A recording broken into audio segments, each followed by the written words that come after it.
से जहां पर एक हैरान करने वाला मामला सामने आया है, जहां समाज कल्याण अधिकारी के अजब गजब कारनामे का खुलासा हुआ है। यहां अधिकारियों ने एक वृद्धा महिला को मृतक दिखाकर उसकी पेंशन रोक दी, जिससे इस पेंशन से उसकी और दिव्यांग बेटी की जीविका चलती थी।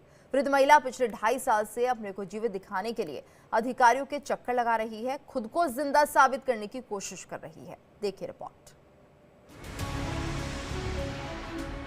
वो जिंदा है, लेकिन कागजों में उसे मृत घोषित कर दिया गया। उसे अपने ही जिंदा होने का सबूत देना पड़ रहा है, और ये सब हो रहा है एक 70 साल की उस वृद्ध महिला के साथ, जिसके पति की मौत हो गई है और बेटा दिव्यांग है। यूपी के कौशाम्बी जिले में मंजनपुर तहसील के काटी गांव की रहने वाली 70 साल की राजकुमारी देवी के पति की मौत के बाद मुसीबतों का पहाड़ टूट पड़ा है, जब उन्हें अपनी ही अधिकार से वंचित होना पड़ा। पति की मौत के बाद दिव्यांग बेटे की भी जिम्मेदारी उन पर आ गई और आगे चलकर ये मुसीबत और बढ़ गई, जब अधिकारियों ने राजकुमारी देवी को कागजों में मृत दिखाकर वृद्धा पेंशन रोक दिया। परेशान हने के पैसा का और हमार पावत नहीं पैसा, हमार पैसा बंद हो गया है, हमार आदमी मर गया है, तो मृतक दिखा दी, तब से हमार पेंशन नहीं मिला। किसको मृतक दिखा दिया गया? अब कुछ हमको पता नहीं है। पेंशन से राजकुमारी देवी और उसके दिव्यांग बेटे का किसी तरह से जीवन यापन हो रहा था। अब खुद को जिंदा साबित करने के लिए पिछले 2.5 सालों से विकास भवन के चक्कर लगा रही है। गर्मी हो या सर्दी, दिव्यांग बेटे के साथ उसकी साइकिल पर राजकुमार देवी अधिकारियों के पास पहुंच जाती है, लेकिन अधिकारी है कि उनका दिल नहीं पसीज रहा।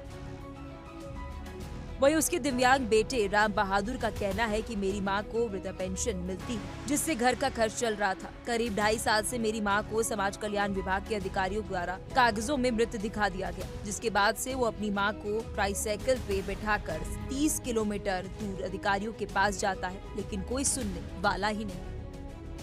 2.5 साल से पेंशन नहीं आती, मृतक देहाते हैं माता जी को। 2.5 साल से हम परेशान, दौड़ता हूँ, विकास भवन जाता हूँ, कोई सुनवाई नहीं। वहाँ जाता हूँ मृतक में, वहाँ कहते मृतक है, हो जाएगा काम, हो जाएगा, होता नहीं। बुजुर्ग महिला का कहना है कि सुबह से ही जिले के आला अधिकारियों के कार्यालय पहुंचने के बाद भी कोई भी सुनने वाला नहीं है। पेंशन बंद होने के बाद से एक एक पैसे के लिए हमारा परिवार तरस रहा है, लेकिन कोई भी अधिकारी सुध नहीं ले रहा है। वहीं इस पूरे मामले में जिलाधिकारी का क्या कहना है, आपको सुनाते हैं।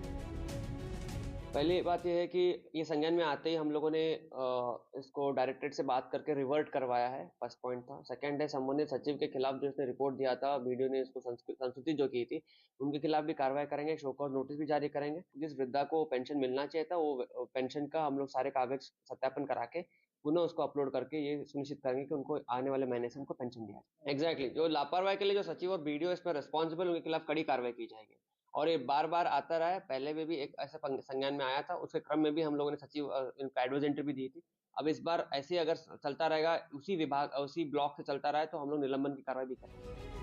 जिलाधिकारी भले ही मामले में संज्ञान लेने की बात कर रहे हैं, दोषी अधिकारियों को दंडित करने पर भी बात कर रहे हैं, महिला की पेंशन को फिर से शुरू करवाने की बात कर रहे हैं, लेकिन वृद्ध महिला के उस दर्द का क्या, जो 70 साल की उम्र में खुद को जिंदा साबित करने की मशक्कत कर रही, अपने और अपने दिव्यांग बेटे के लिए 2 जून की रोटी का जुगाड़ कर रही है। Bureau report, India daily.